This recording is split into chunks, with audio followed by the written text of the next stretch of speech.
Universalist ministers, although it could be, a small number, well, not that small, but a smaller number of Unitarian Universalist ministers that got bumped from one congregation to another, because that did happen.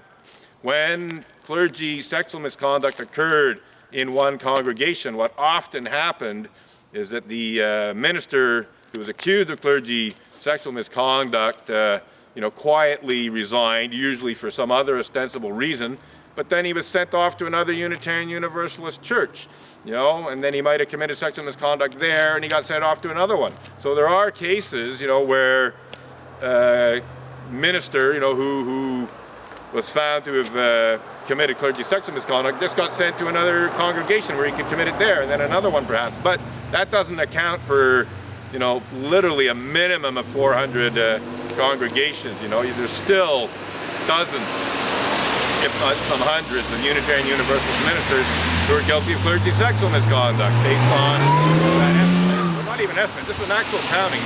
The 400 number that I'm talking about was basically a group of Unitarian Universalist interim ministers. These are the ministers that minister to congregations between two ministers. So when one minister is found guilty of clergy sexual misconduct and resigns or is otherwise, thrown out of the church, at least locally, and when they're looking for the next minister, there's always an interim minister. So a lot of these interim ministers are ministers who came in as a result of clergy sexual misconduct, and they're aware of the issues. They had to be briefed, at least to some degree, about the clergy sexual misconduct, that occurred in the congregation previously. They're supposed to smooth the way for the next minister. So these interim ministers, who are probably better informed than other Unitarian Universalist ministers, started counting one day, and they just counted all of the Unitarian Universalist congregations that they knew of that had a clergy sexual misconduct problem, and they stopped counting when they reached 400. They could have continued, but they just said that's enough. They were probably just disgusted and disillusioned and didn't want to find out how many more Unitarian Universalist congregations have been affected by clergy sexual misconduct. So that's a big shadow, if you don't mind my saying so, of clergy sexual misconduct in the Unitarian Universalist religious community. I'm just going to make sure this camera's still running. And it is. And yeah, we haven't even finished the first segment of 17 minutes yet. So that's it. I'm here to protest. I will protest until around 11 or so, if all goes well. Just 3 cars have shown up. There were no cars when I first arrived, but one showed up almost immediately afterwards, one of the musicians. I think you may have seen the musician going into the church in the video as I was starting it. And then since then there's been 2 other cars, so people are showing up. And this is perhaps my first public protest on Groundhog Day. I've blogged on Groundhog Day. I may have protested on Sundays that are close to Groundhog Day, but I honestly don't remember specifically protesting outside a Unitarian church, usually the Unitarian Church of Montreal, on February 2nd specifically. So this is the first time that I've ever, to the best of my recollection, that I've ever done an actual Groundhog Day protest outside a Unitarian Universalist church, which, as you can see, is the Lakeshore Unitarian Universalist congregation. So there's quite a lot to talk about in terms of the shadow of Unitarian Universalist clergy abuse and Unitarian Universalist clergy abuse cover-up and denial. To say nothing of various other Unitarian Universalist injustices and abuses, or shall we say manifestations of the shadow of the Unitarian Universalist religious community. So let's get back to the situation with the Unitarian Universalist Ministers Association, and I'm just going to switch up picket signs here.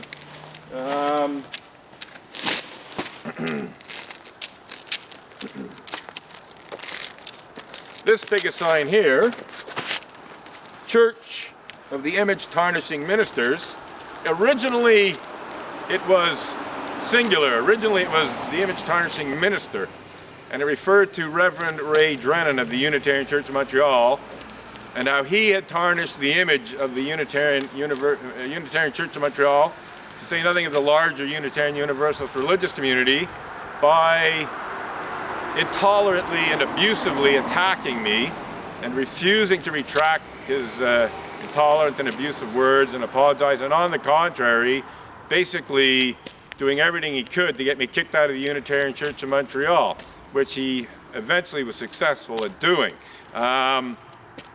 So this was originally about him, and also this specific sign, you'll notice it's red and white. This sign actually was made in the wake of Reverend Ray Drennan very intolerantly and quite insultingly attacking the Roman Catholic state funeral of former Canadian Prime Minister Pierre Elliott Trudeau. On October 9th of 2000, I was reading the Gazette, and in the Gazette's editorial page, there was an editorial titled Wrong Message. And I can't remember what the subheading was, but the big headline said Wrong Message.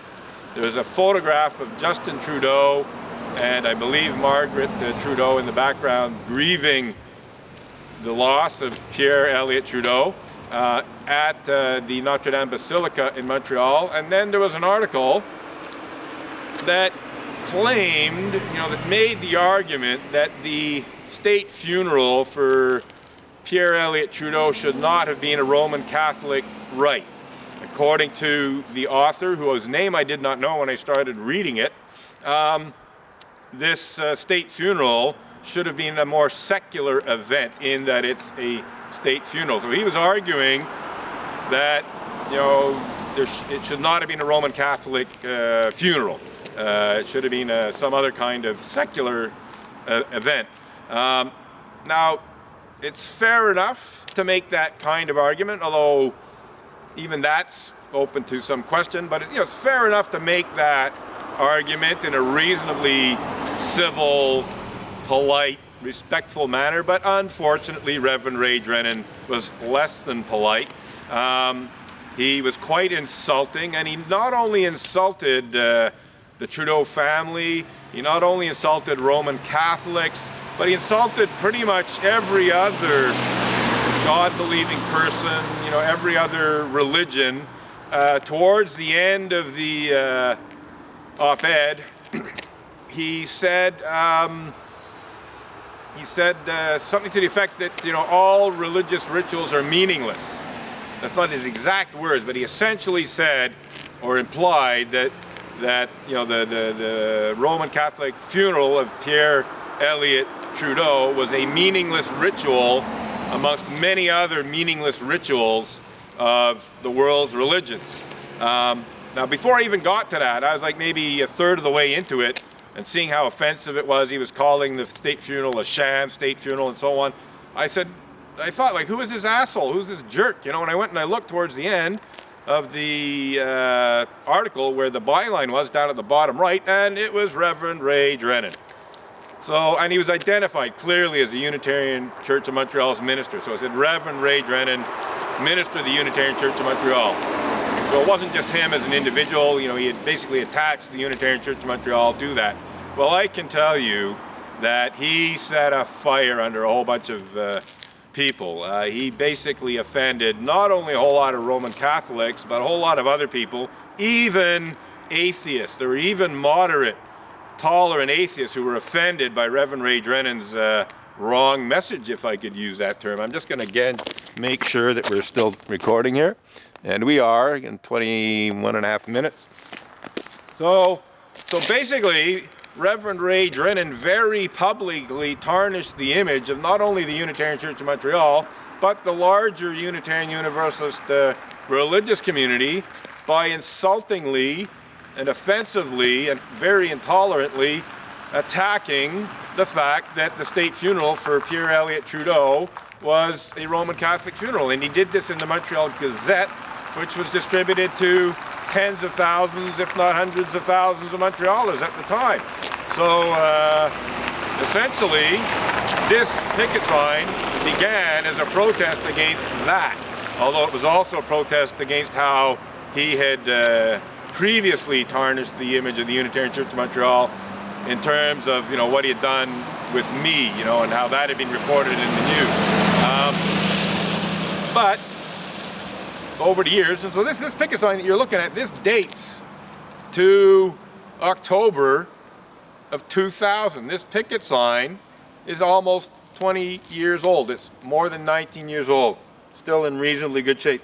You'll notice it's got some paint and stuff on it. It was at one point, some activists used it as basically just a platform while they were making other picket signs, and they got some of their picket sign paint on it, which I think adds to the whole image tarnishing aspect of the thing. And, and just the aging, and the worn aspect of it, it fits the image tarnishing theme very, very nicely. But you'll notice I did add an S down there eventually. You'll notice the S is a little whiter. The background of the S is a little whiter than the rest of the sign. And actually, that was added quite some years ago. So even the S is probably 5 or 6 years old. And I just broadened it out because Reverend Diane Rollert of the Unitarian Church of Montreal certainly has tarnished the image of the Unitarian Church of Montreal in her own way since then.